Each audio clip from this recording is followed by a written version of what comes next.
Je n'encourage pas le Congo de celui qui se lève et insulte pour se faire remarquer. Je n'encourage pas ce Congo-là. J'encourage pas le Congo, celui qui regarde dans la cour des grands et voit une personne qui est en train de bien faire son travail et se lève pour les détruire, même s'il sait qu'il prendra jamais sa place. J'encourage pas ce Congo-là. J'approuve pas ce Congo-là. Le Congo, c'est de celui qui se lève avec de mensonges pour détruire son frère innocent. J'approuve pas ce Congo-là. J'approuve pas le Congo de l'injustice où on favorise les incompétents. J'accepte pas de vivre dans ce Congo-là. J'approuve pas le Congo de la guerre à l'Est qui ne finit pas parce qu'il y a quelqu'un qui a besoin de minerais. J'approuve pas ça. J'approuve pas le Congo où il y a une église d'un pasteur qui a bâti son ministère sur les insultes. J'approuve pas ce Congo-là. J'accepte pas le Congo de la personne qui maltraite. Le Congo du menteur, du voleur, du corrompu. J'accepte pas ce Congo-là.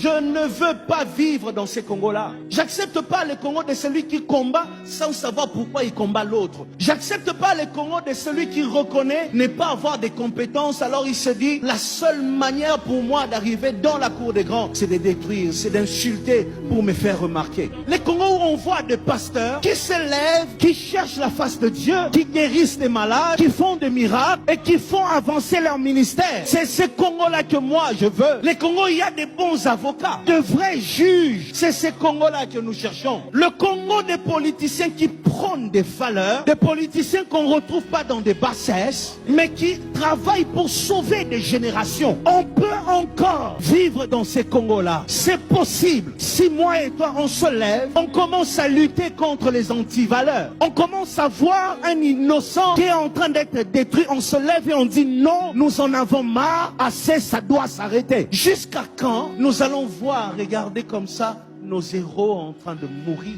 nos champions en train de partir. Quand je dis ceux qui ont tué les héros, je ne pense pas à ceux qui ont tué Lumumba. Non, non, non, non. Tu n'es pas différent de ceux qui ont tué Lumumba. Lorsque tu te lèves un matin, tu te mets sur Internet, non pour exposer tes œuvres d'art, non pour exposer ta belle voix, non pour exposer ton talent, mais seulement pour détruire l'autre. C'est là où on insulte qu'il y a beaucoup de vues sur Internet. Là où on dit des choses de valeur, personne ne regarde. Et même les chrétiens participent dans ces choses-là. Lorsqu'on entend une guerre, il y a un pasteur. Lorsqu'on entend empoisonnement, il y a un pasteur dans le coup. Lorsqu'on entend tentation, il y a un pasteur. Pourquoi nous sommes en train de détruire l'image de l'église? Jusqu'à quand nous allons continuer à détruire nos champions? On gagne quoi? Le Congo ne se lèvera pas avec un blanc qui va venir. Le Congo va se lever avec l'amour des frères et sœurs congolais. Tant qu'il n'y aura pas d'amour, tant qu'on va travailler pour détruire, nous allons continuer à souffrir. Et sachez une chose, Dieu sait venger les innocents. N'oubliez jamais ça. Ça n'a rien à voir avec Dieu.